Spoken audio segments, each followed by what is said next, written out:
ఏందో ఈ నడుమ ఏది చేసినా కాలం మారి కంచి పెంకాస్ అయినట్టు ఎంత మంచి వీడియోలు పెట్టినా అసలు వ్యూసే అత్తలేవు. కాలమెచ్చి నెలకు తలుపు ముయ్యమన్నట్టు మంచి వ్యూస్ పెరిగే టైంలోనే వీడియోలు బంద్ చేసిన. ఎప్పుడో తీసిన వీడియోలకు ఆగమాగం వాయిస్ ఓవర్ ఇచ్చినాయి. ఇన్ని రోజులు మీరు చూసినాయి. ఇప్పుడన్నా ఎప్పటి వీడియోలు అప్పుడు అప్లోడ్ చేయాలి. బద్దకం ఓతిక్కంటే ఇక మా ఆయన పండుగ ఉండగా కసగాయ తెంపినట్టు మంచి వీడియోలు స్టోరేజ్ లో పెట్టుకుని దాసుకొని ఎవరికి ఇష్టం లేని వీడియోలు పెట్టి మళ్ళీ వ్యూస్ అత్తలేవంటవా తిక్కలదానా అని తిడతాడు.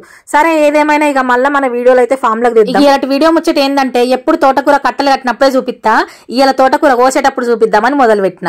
అట్టప్పుడు అర్ధ గంటల పెద్ద ముల్లడు కొత్త కానీ వీడియో ముందట పెట్టుకున్నా కదా అది గంటన్నర ఇసొంటిది అయితేనే పట్టవాలే తోటకూర కోసుడు మొదలు పెట్టిన.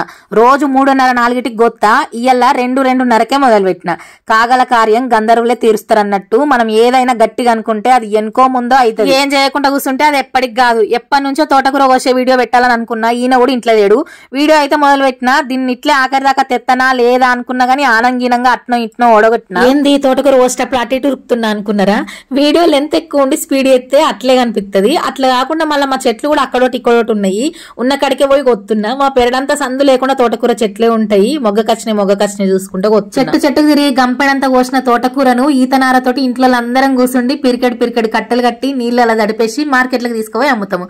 ఇంత ప్రాసెస్ ఉంటది ఒక తోటకూర వెనుక. వీడియో అయితే అయిపోయింది. పోంగ ఒక లైక్ చేసి పోర్రి.